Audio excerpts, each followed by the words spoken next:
Ooh, it's time for October. Kadam is an 8-episode anthology based on Korean urban legends. Each episode runs from 5 to 10 minutes. What seems to be a series of short stories in the style of Penny Dreadfuls turns into an interconnected story that happens in reverse, with the final episode revealing what could be the cause of all the horror that befalls our victims in the previous episodes. Later this year, we're even getting Goedam 2, so it's a great time to watch this series. It's time to get scared for October. First installment in our series, right before we get to Halloween, we're gonna crank it up each and every week, right? Yes. We're gonna start with Kadam, and this is an 8-episode anthology, and it's supposed to be horrific and scary and spooky based on urban legends, and so let's get on with it. It starts from the very first episode, and it seems like things, as you had mentioned, is very interconnected with each other. It's all happening in the same area. And It doesn't start that way. It doesn't start that way, but as you get to the rest of the episodes, it all starts to feel like some puzzle pieces are putting together, right? Yeah. The first episode was quite creepy, and it was a great way to start the anthology. It starts off in a classroom. As all things scary usually starts in classrooms between students, and I guess this one has a story behind the top student being murdered at some point in the story. And then the second in line, which was Sui, and supposedly I guess what they're implying here is that the top student was murdered. And Sui is able to take the top spot, but then, it goes into her, in a nail-biting, literally situation. It was pretty nail-biting. They go in the bathroom, she drops her lighter, and she goes to pick it up, and then she looks around, and the door starts opening, and then you get, a little bit of an homage to Ringu or The Grudge with the hair, going into the Always toilet. The hair. Always the hair. The creepiest things happen with the hair. And then, some creepy stuff happens, some scary visuals that we probably can't show on screen here, but that was pretty much the episode. You don't really think about the interconnectedness at this point, because then we go into Destination, where it is a cab driver, he's falling asleep at the wheel. He does the smart thing, and he pulls over to take a nap. Yes. And then someone gets in. This all happens at 3:30, and so it's between the hour of the dead, which I looked up what is the hour of the dead. It's between 3 and 4, and it so happens that this event happens at 3:30. Things start happening, he turns around, or he turns around, doesn't see her, looks in front, and then she's there, almost hits her, and then lo and behold, some bloody stuff. Yeah, and this starts off our, narrative where things are happening with body parts with each of these episodes. We started with the half. We can't really show it on screen, but we start with a half torso, and then now we have eyeballs missing, and then the cab driver, with the same missing eyeballs, starts to drive off.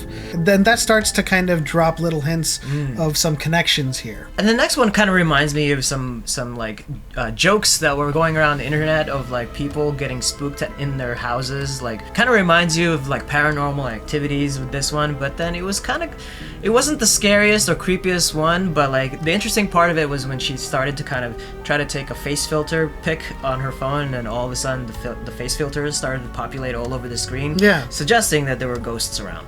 And then the more interesting part, at least for me, is that the thing that was attacking this broadcaster was herself. And then we get to Curiosity. Episode 4. Yeah, we're back in the school, and things are getting more and more connected. And they're watching this kind of what seems to be a hoax video of Slender Man outside of a building. Yes. And that causes them to go inside, and this friend is seemingly playing a prank on her other friend when she goes up to get some notebooks and sees a freaky doll. Yeah. Things are starting to be a little bit more connected because it feels like these two students are into urban legends, trying to see if anything happens or if things are true, and if we find out later on in the other episodes they appear again, but in this scenario we get to meet another student. Maybe the first student in the first episode shows up and starts haunting the girl after the doll smiles and all of that stuff. Very creepy stuff, and then she's going over and over again through the same set of stairs in a cycle. Groundhog Day thing. It was like Groundhog Day, and then they finally meet, and her demise eyes is there. Yeah, preceded by the eyes thing. We're going to get further into this anthology, and we're going to see more and more of these eyes as we get to the final episode. And then we get to Red Shoes, where we're still back in school, and I think this is after the deaths of the top 2 students, I believe. And the teacher comes back after dismissing class. You know, it's late at night, and the student is still there. Yeah, but it is in the body of I couldn't really Jin Young? Yeah, I couldn't really tell, but it was 2 different bodies, so we can't really we could probably only show like a little bit, but it was very creepy. She ends up like trying to stand up and separating the doing torso the swung thing. Yeah, like an swung, exactly, and ended up taking over the teacher's body. But the interesting thing to point out in this episode is that the girl, before the class was dismissed, was that she was into this chat room, and they were discussing about how people should die or something along those lines, and she decided to leave the chat room feeling really guilty about it, and so that might have something to do with the deaths that's going on. Yeah, it looked like one of the last messages she sent was, "Let's talk about you dying," which isn't really a nice message to send to anybody. And then of course we get to Dimension, where things get a little bit twisted. Yeah, supernaturally Literally twisted. You know, these detectives are investigating what seems to be a body of someone who has been dried up and mutilated in some way, and it's all based around this kind of this Reddit or forum post where people are telling people how to travel through dimensions through this elevator. So he tries sequence of events and the numbers. You go through different floors. He tries it on the elevator himself, and then he's visited by someone who is literally twisted and disfigured. The awesome thing about dimensions is that there's usually like the paranormal world and the normal world, right? In Stranger Things, there's the upside down and then the normal world, right? And they all kind of start to kind of mesh together. And I think that's what Dimension was trying to say in this one, as we find out in the next episode. Well, when that episode ends, the 2 girls show up to try to test it out in the elevator as well. So even more things. And then that gets them stuck in the loop, right? And then she goes down the stairs and she's stuck in the loop. It's just like all these people are stuck in these loops, because in the next episode, the Slenderman appears from the previous 2 episodes, where those 2 girls were looking at the camera, and so everything is happening in this proximity of people experiencing in this small town, parallel universe of like abnormalities and horrific things happening. Yeah, this one was called Threshold, and you know, the son and the mother, or the son and the wife, are leaving to go stay with family, and she tells them, "Don't remove the talisman; it's going to protect you." And of course, as people do that stuff, as people do, they remove it. Don't remove your talismans. And he's visited by Slender Man, and you know, we also have these body parts things happening again with the hands crawling out and stuff, and then the hair when he pulls it out, and the girl screams. I've an inkling that it's like the hair of one of the victims. The hair of one of them that's on the other dimension, right? On the other side. Yeah. They were like, they crossed dimension, and it was like, my hair is stuck in the real world. And this is one of the weaker episodes, in particular the elements where they switch to CG. The CG was bad. It's pretty bad, and you know, whenever they go into practical effects, the horror aspects of these short stories shine the most, and then like the CG happens, you're like, this isn't scary anymore. It's a little bit ridiculous, but then we get to Birth, the final episode. This has to be my favorite episode out of definitely all of the top episode of this anthology, where we are introduced to Shaman Choi.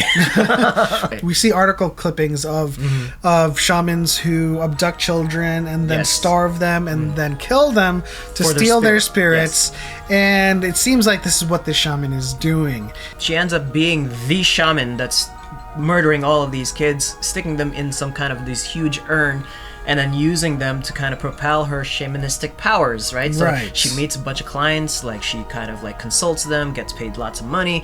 As you get to the later parts of the episode, things start happening crazy, which starts to kind of explain why things were happening in the first place. Yeah, she starts to get haunted, and then we get a glimpse of her going a bit crazy, and then her eyes shift to the same eyes we've been seeing throughout this entire anthology. And so, you know, we get to the final episode, and you start to realize that if this were in reverse order, we would be seeing the cause.